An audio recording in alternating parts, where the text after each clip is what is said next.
Most people don't realize just how many evergreen lawns there are in this country. I'm talking about the United States here. If you've never really thought about what an evergreen yard is or an evergreen lawn is, it's a lawn like the one that you see right here that stays green all year round. 12 months out of the year, it's green and growing. You still have to do lawn care on it. Now, there's an awful lot of people out there that don't want a lawn that stays green and growing all year long. And as crazy as it might be to you, there's a ton of people that want that. So whether you want a green lawn or you don't want a green lawn over the course of the year, some people have to deal with it and some people get to deal with it. In the state of California alone, there's roughly 8 million single-family homes detached. And the majority of those, I don't know what the percentage would be, I'd peg it probably at 95% of those, are going to have some sort of lawn space around it. And that's just in the state of California, and the vast majority of the state of California can maintain quite easily an evergreen lawn. Now, when you add in the other single-family residents, like the homes that could have a yard around them from the states of Arizona, Texas, Louisiana, Mississippi, Alabama, Florida, South Carolina, North Carolina, and even some of the coastal communities of Oregon, Maryland, and Virginia. All of these places combined, we've got roughly 32 million detached single-family homes with a yard around it that could easily have green grass growing around it if the right type of grass was growing in those areas. Just imagine 32 million homes could have grass growing in the month of January that needs to be mowed. That's wild. Now, it's not that many. If you're growing St. Augustine grass in North Carolina for some weird reason, it's going to go dormant and it won't be green. If you're growing common Bermuda grass in Northern California, it's probably going to be dormant. If you're growing Kentucky bluegrass in coastal Oregon, it's also going to be dormant, not necessarily because of temperatures, but because of light intensity. So many of these grass types are perfectly capable of tolerating the cold weather of winter. It's the light intensity that puts them into dormancy. Or I should say it's the light intensity coupled with temperature puts it into dormancy.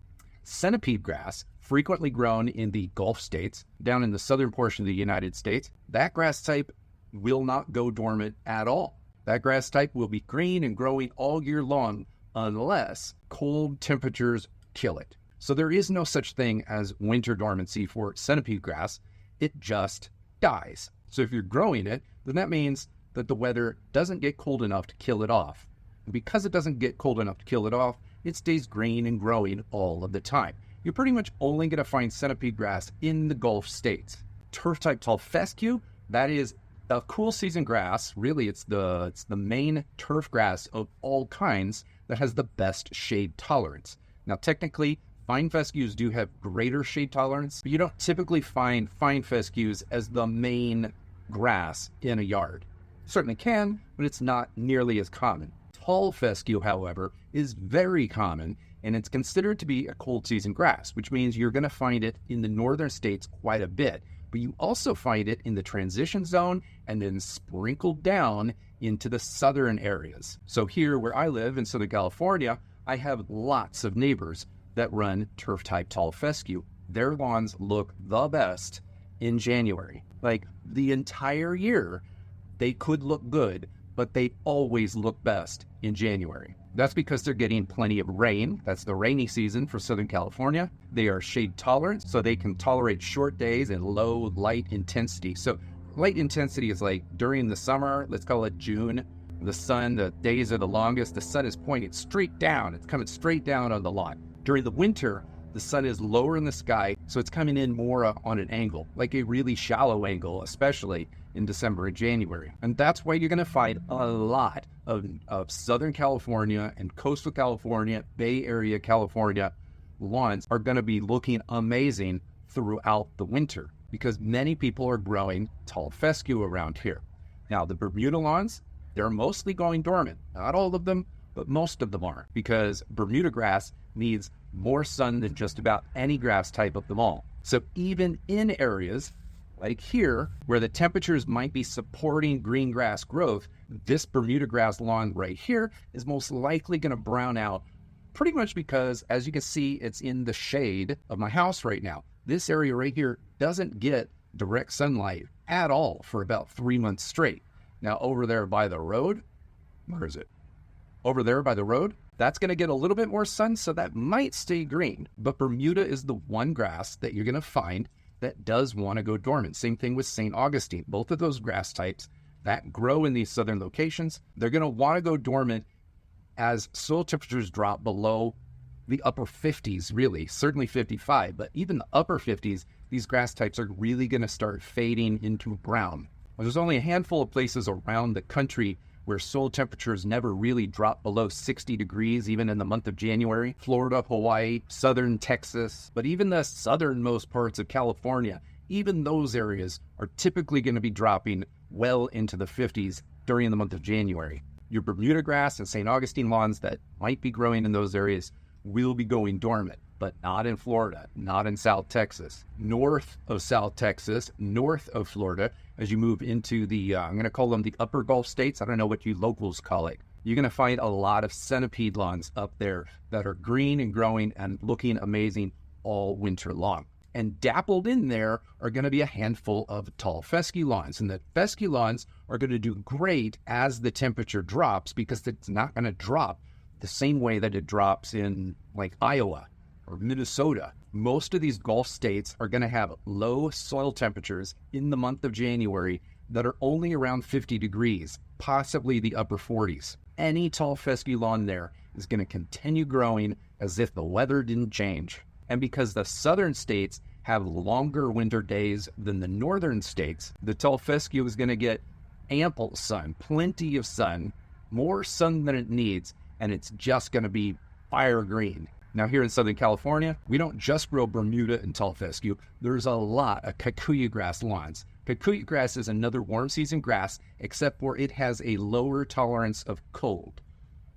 And by that I mean it can tolerate colder weather than other warm season grasses. So when Bermuda grass might be going dormant around, let's call it 56, 57 degrees, kikuyu grass is going to continue growing just fine, probably down into the upper 40s. Now, I haven't seen scientific literature that identifies the exact temperature that most kikuyu grass lawns start going winter dormant. But from personal experience, I've seen plenty of kikuyu grass lawns in my neighborhood stay green and growing all winter long, even when soil temperatures were around 48, 49 degrees. That's about as low as we get where I live. Kikuyu grass is not commonly found anywhere else in the country other than Southern California.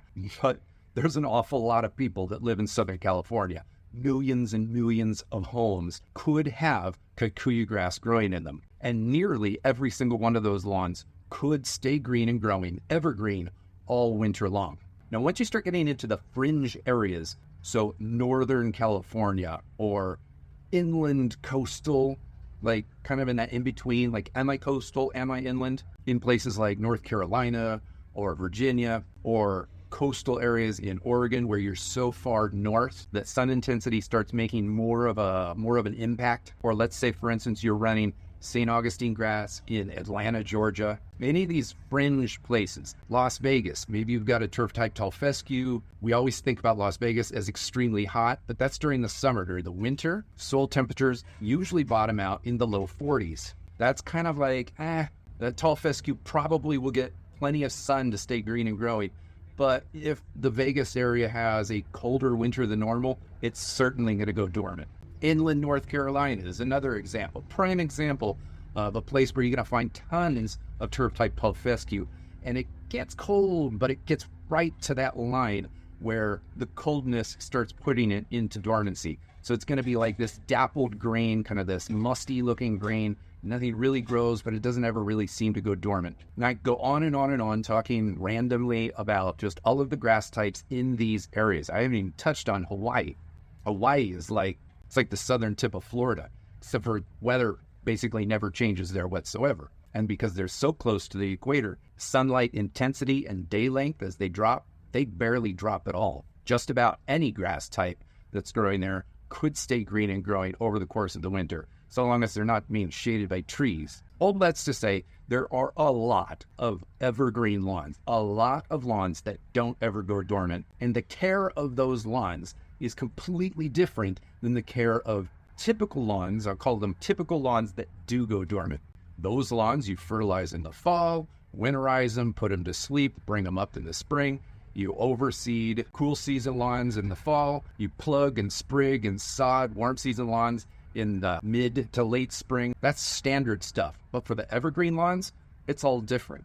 Here in Southern California, it's November right now, and I'm getting ready to put down my fall, winter seed. I'm putting down fescue seed in my backyard, because if I had done it back at the end of August and the 1st of September, it probably would have died. We got up close to 100 degrees in the month of October. And the same could be said for a lot of these other southern states. Spring pre-emergent, what's the window for these random places? If soil temperatures never drop below 55, or they come up above 55 in the month of January or February, do we really call that a spring pre-emergent?